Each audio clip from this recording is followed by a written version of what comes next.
Hey guys, Dr. Doss here from Endurance Chiropractic. This is Kristen Tucker with CrossFit Lubbock. Welcome. We're going to go through our core protocol that we run through with a lot of our athletes and a lot of my patients in the office. We want to make sure that we're building that nice, strong core. I wrote an article for Big CrossFit Magazine a few months ago, and it's right here. It's called "Do You Have a Six-Pack and Back Pain?" Okay, I wrote this with athletes in mind. It is built for the athlete to try and make sure we break down any of those issues that are leading to decreased strength gains, okay? So if you'd like to, head over to EnduranceChiro.com, look under the injury prevention tab, and this whole protocol we're gonna talk about is right there, okay? Kristen is gonna be my test dummy today. She has volunteered to run through these things with me. She should be very, very familiar with these. So we'll see what's going on. The first one I am not going to ask Kristen to demo, okay? It is one that most of the ladies watching this video should be pretty familiar with. It's called the Kegel.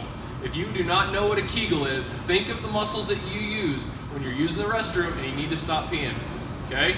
Think of those muscles, tighten them up. If you really want to laugh hard, stare at your friend across the room and say, "I'm doing Kegels." It gets kind of fun. So I recommend doing about 20 of those, holding them about 5 seconds. The progression, if you can do them seated, and then once it gets to being seated, then you can move to doing them standing. And the ultimate progression is doing them while walking, holding them about 5 seconds and doing 20 of them, okay? We aren't gonna demo those today. So the first one we are gonna demo is the side leg raise, okay? The side leg raise is an important movement for us to be able to strengthen up those glutes without arching our back or doing anything like that. So what I want you to pay attention to here is Kristen has her body in a straight line. We're looking for shoulder, hip, and ankle all in one straight line. You can use this bottom leg bent to give yourself a little bit of stability. So Kristen, go ahead and raise your leg up a little bit. We're gonna raise it up. We do not wanna see you going so far that you turn your toe up. That is not the goal. We want toe straight forward or even a little bit down. And you want to feel the tightness right in the backside of that buttocks, okay? This one we're looking for about 20 at 5-second holds each, okay? We always do both sides. You can drop that leg. We always do both sides. We don't want you walking in circles because you have a muscular deficiency, okay? This is a very simple exercise, but it's the definition of simple but not easy, all right? You're gonna find a lot of elite athletes who can't hold their own leg. That's a problem, okay? All right, so the next one that we're gonna do, this takes glute stabilization to a little bit different level, and I love this because it's also a pistol progression. So many people, elite or not, have pistol problems. So, Kristen's gonna step one foot up onto the box. She's gonna tighten up her tummy really tight. She's gonna keep her shoulders and her hips level with the ground. From here, she is going to do a little quarter squat and touch her heel to the ground. We are not reaching with the leg and dropping the hip. Go ahead and show them what that looks like where you're reaching and dropping. We're not trying to arch like that. Nice and tight, straight down. Okay, let's go ahead and do a couple more. Awesome. You'll notice her knee is tracking over her toe the way that you need to, so we're not hurting the knee, and she's also not letting her chest drop. Simple but not easy, guys. Low tech rehab works. The cool thing on this one, all you have to do to turn this into a true pistol progression, increase the box, okay? You get to the point to where you're here, you throw another jerk block on. Or you're doing these on 45-pound plates, you throw another 45 on. You get to the point to where you can swing that leg under, hey, you're doing a pistol, and all you did was build it 2 inches at a time, okay? Definitely check that one out. The next one, everybody's favorite core exercise, except mine, is the plank, okay? Everybody goes, ugh, I thought this was gonna be new, high-tech, crazy fun. No, the plank is good. You can do hands or elbows, whichever one you like. I do wanna see a very slight hollow position though. So tighten up that tummy, very small hollow position. No arching of the backs here. My goal is to shoot for 3 minutes of planking. However you get to that, I don't care. If you need to start at 10 10-second planks, that's fine, you can drop. But slowly build them to where you're able to get to 2 1.5-minute planks. That'll be a very beneficial one for you, and it'll really help cement in that core. What we're trying to do here is show you guys that there are 6 sides to a core. It's not just I have awesome abs. It's abs, obliques, back, pelvic floor, and diaphragm. So the big thing on all of these, if you are not breathing, you're missing out on that top portion. And think of like a tube of toothpaste. When you leave it off, what happens if all 5 sides are good but there's no lid? You squeeze, squirts out. That's a sign of a faulty core. So those 4 movements are the rehab movements. All right, so right now we're going to get into some of the strength building movements. This is where my athletes start to shine and they start to do pretty well, but we have to make sure that we see the changes we're looking for.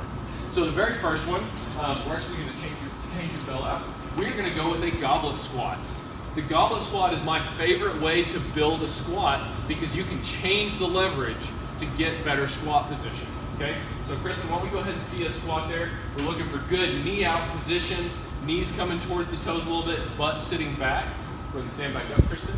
And so if somebody's having a problem and they're collapsing their chest down because they don't have good position, they can squat down and they can press that weight away and give themselves a counterbalance. Would you go ahead and show them what that one looks like? So you can go there, all of a sudden you have a counterbalance and you're doing a good squat. And by doing these repetitions, you slowly bring it in, your squat improves, okay? Those are the things that we're looking for in these rehab movements. All right, the next one. Go ahead and take that from you. This is one of my favorites. No, why don't you go ahead and come on around here. So we are gonna be looking at the single arm farmer's carry. So why are we doing single arm, okay? If you have 2 weights here, you are creating artificial stability by the weights holding you. With a single arm kettlebell walk, you are having to fire up those obliques on the opposite side to keep yourself nice and stable. So what we're gonna do is we're gonna have Kristen pick this kettlebell up. Good deadlift form doing this. And I want her on the arm that does not have any weight on it, I want her to squeeze that hand tight and suction it to her side, okay?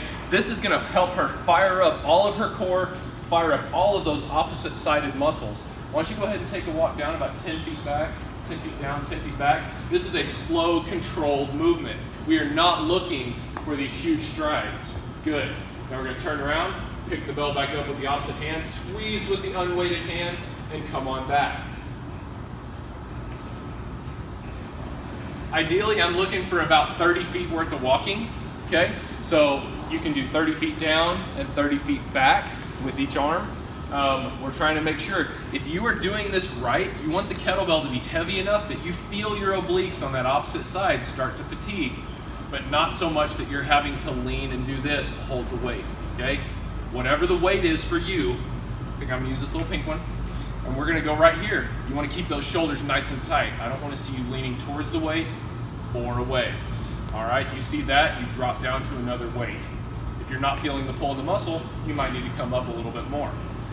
All right, now we are on to my absolute favorite core exercise. But wait, we already did plank. We gotta have something better than plank, don't we? So, how many people watching this video are familiar with the Turkish get up? And that is where all of my patients and all of my athletes groan and say, ugh, why are we doing this? This movement requires so much stability, not only through the core, but through the buttocks, through the shoulders, through the chest, all of it. It is putting everything that we just did all into use. Okay, so Kristen, let's go ahead and get set up there.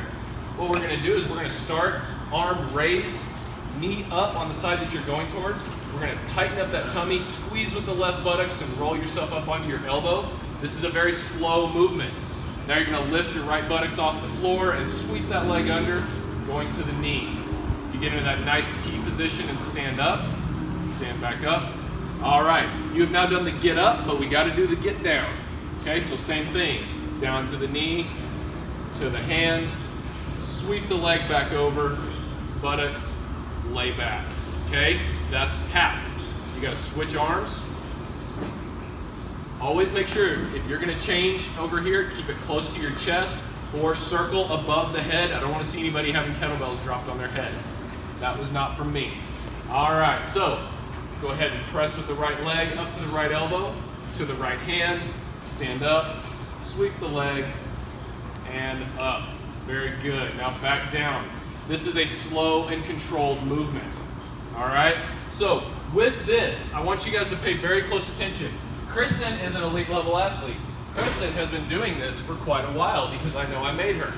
So if you have never done a Turkish get up, you do not get to grab a weight, okay? you get to grab something light like a folded up towel, a little cone. I've had some people take their shoe off, and what you're gonna do, yeah, you can do that. You're gonna go onto your fist and you are going to balance, all right? If you cannot balance that object on your hand as you go up, you are not ready for weight, okay? I've had rolled up socks, I've had folded up towels, a shoe, all of them work, okay? So just make sure that you go through the progressions appropriately. The Turkish get-up is a very aggressive move. It doesn't look like it, but it takes a lot of coordination and a lot of strength. Very good. So please pay attention to those things. If for any reason any of these things cause pain, obviously talk to your provider, okay? That's what we're here for. Talk to your coach. Kristen is also an athletic trainer. She's very good at figuring these things out as well. I mean, she's been seeing movement for longer than I have. So just make sure and pay attention. Check these out. If you want some more detailed instructions, head over to the website. I'll also link it in this video so that you guys can take a look. But thanks for hanging out with us, Kristen. Thanks for being the demo. Awesome. And we'll see you guys later. Endurance Chiropractic and Sports Therapy.